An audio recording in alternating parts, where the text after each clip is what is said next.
What's up, guys? Welcome back to the channel. So this video I'm going to be talking about the value of reading and following along with other philosophers in terms of actually acquiring true knowledge. So I'm going to be covering when and why reading is valuable, and where and why it's not valuable, and you'll gain some insight into why certain philosophers like Nietzsche and really high level like gurus and even Aristotle and Plato all say things about reading and book learning and how they talk actually almost invalidate it. So I want to talk about what reading is useful for and what it's not useful for in terms of actually improving your mind and understanding.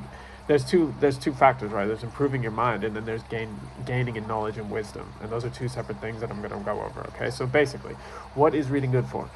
The thing about reading is that when you're following along, you're reading philosophers, you're reading like some of the greatest thinkers who have ever lived. The value in there is that you're learning to structure your thoughts. You're seeing how other people structure their thoughts. You're getting a deeper understanding of you're following along with these complex ideas. You're building them up in your head, and then as you're sort of digesting the information, you're understanding you're literally structuring your brain in the same way as these people have managed to structure their own thoughts into certain arrangements in order to convey a meaning, right? Because the truth is, and there's a saying that I can't actually remember who said it, because this is just occurring to me now when I'm saying this, is that you can only ever read from a book which you've already experienced yourself in person, effectively, right? And this is where I'm going to get out in terms of gaining in knowledge, right? Gaining in wisdom, because the fact is that in order to have an insight, in order to have a true understanding, it requires knowledge itself, wisdom itself, knowing. There's a difference between knowing of and knowing something, and the difference is the experience, because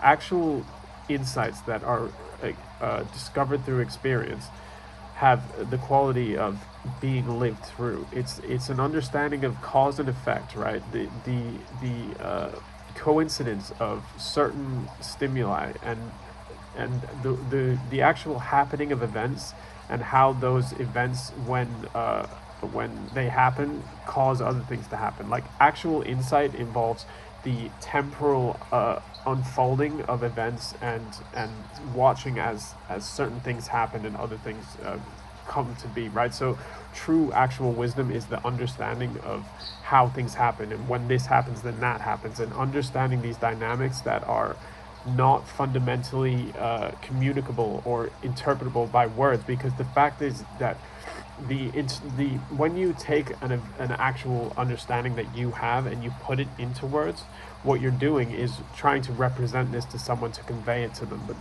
the reality is that you couldn't have come to that conclusion by reading it itself. You could have only come to that conclusion through the actual living of it in temporal reality. Okay, so it's incommunicable. Actual knowledge is incommunicable. But when you read along with other philosophers and people like this, what you are doing is if you are recognizing things in what they're saying, profound truths, then these are things that you will have already recognized yourself, right? It's just you might be taken with how well they articulate them, and in seeing how these things are articulated differently, it can give you new insight on something, but you have to already understand it in the first place in order to even recognize it as a thing. Okay, so when we're talking about what's the value of actually reading philosophy, it's in this. It's in the gaining and the ability to structure information and thoughts and articulate thoughts and information in an effective and beautiful sometimes, and in a complex way that actually communicates higher and higher levels of complexity in truth, right? When it comes to actual gaining of wisdom, this is something that can only be done through experience. And how do we do that? Okay, so let's just get onto that, because that's the more interesting bit. In order to actually gain in wisdom, it's literally has nothing to do with reading books. That's the funny thing. The requirement is to but reading books can help, because in a reading a book, right, you are taking sustained concentration and focus in towards the understanding of something. So if you're trying to, like, fighting through a complex piece of like writing, and you have the will, you're willing to understand this thing, then what you're doing is you're honing that muscle, which is the pursuit of understanding something, right? So you keep reading it over and over again to try and understand what they're saying, because in order to understand how the pieces all fit together, right? Like it takes when you reread and reread and reread passages because you didn't quite catch it, you didn't click, right? And then you finally click. What you're doing is you're honing the muscle of specific focus on understanding something new, right? Then when you take that into experience in a day-to-day life, because what we're looking at, like true wisdom, true knowledge that actually has value to people, or that is worth value to you in your actual growth, like in terms of things that like moments of breakthrough, moments of like divine insight, these sorts of like eureka moments, and things that really, for certain people, make life worth living, and I'd actually argue for most people make life worth living. Those sorts of moments happen through the sustained desire and intent to understand things about a specific problems. But this is like day-to-day task stuff. This is like the lack of separation between spiritual achievement, spiritual life, and material life. This is like the living of a full life, which is literally the engaging with the day-to-day with the in the background, the same will to understand what's going on. Okay, so like in whatever you're trying to do, there's always a next level to your understanding. There's always a next level to your life. The question is, how are you approaching each moment with that in mind, trying to get to that next answer, and looking at cause and effect, action and reaction, to understand how that fits in with the thing that you don't understand, that you need to understand for the next step. Okay, so that's how reading like philosophy and stuff can help in this regard, because it just strengthens the muscle of really concentrating and pushing on trying to understand something. Because like in the day-to-day life, it's easy to just go into automatic mode and just kind of be like robotic and just doing the same thing over and over again, and not pushing the necessary intensity in order to understand the next thing that needs to be understood in order to get to the next answer. So reading complex books will give you a greater ability to articulate and communicate your own thoughts and structure your own thoughts in terms of building up complex understandings that are communicable to people, and so therefore you can help by communicating. And on the other hand, it also helps with this the strengthening the will to understand, which will bring you forward and allow you to help at least just increase your ability to live a life that is continually growing in wisdom, which is literally which comes only from day-to-day experience. You have to be going at the day and going at the life and going at any task with the question of and I can't tell you what that question is that's specific to you, but it's always with the next question of how does this fit in? How does this work? What is this in relation to the rest of the aspects of my life? What is the significance of this in terms of how does it fit into my life in a positive, negative way? And what are the significance of all the interrelated pieces, right?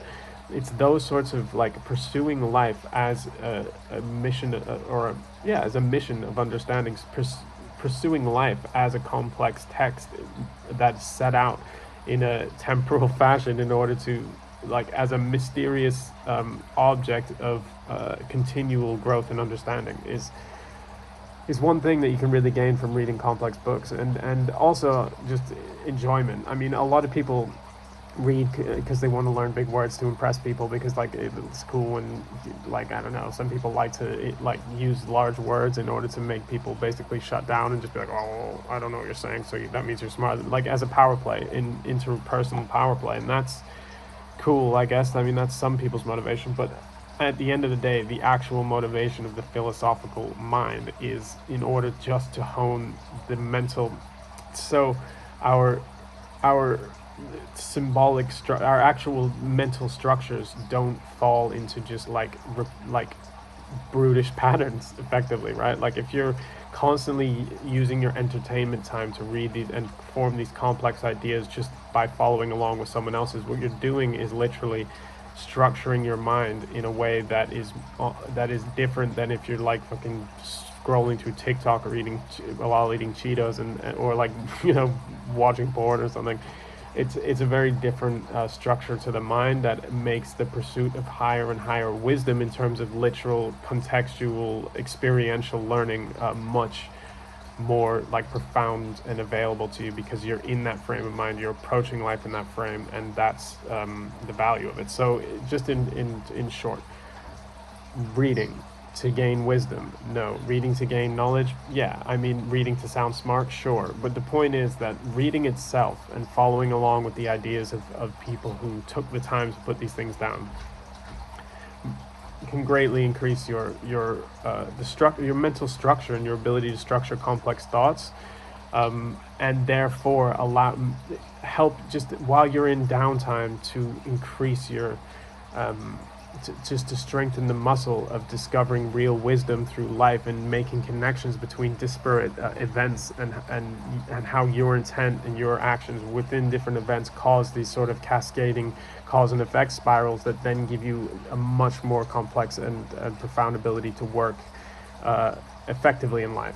So that's it. It's good reading, good for structuring your mind, not to give you information, right? I would definitely sort of stray away from reading things that are too here's the answer, here's the answer, here's the answer, and more towards things that are like complex analyses, like actual philosophical texts. It's worth reading even if you don't fully understand it, just to literally challenge your mind to try and understand, so you have that going in your head, like even on downtime you're trying to understand, and then through that just becomes a muscle. It becomes a preset way that your mind is functioning that will then play out in actual life to give you insight, when that is real wisdom, the sort of ideas and thoughts and moments of sort of insight and clarity that are, profound and life-changing. So that's it.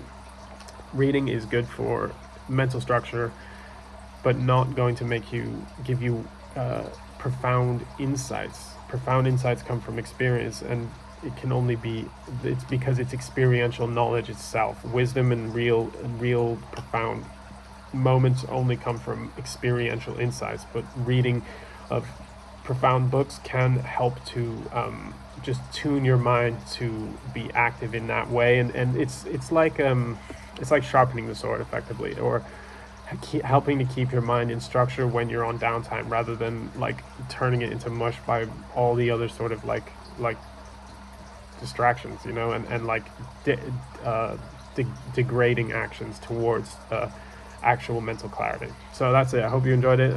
If you did, just share, comment, or whatever. If you want to hear specific things, if you watch it, then comment, and I'll chat about whatever you want. So much respect. See you.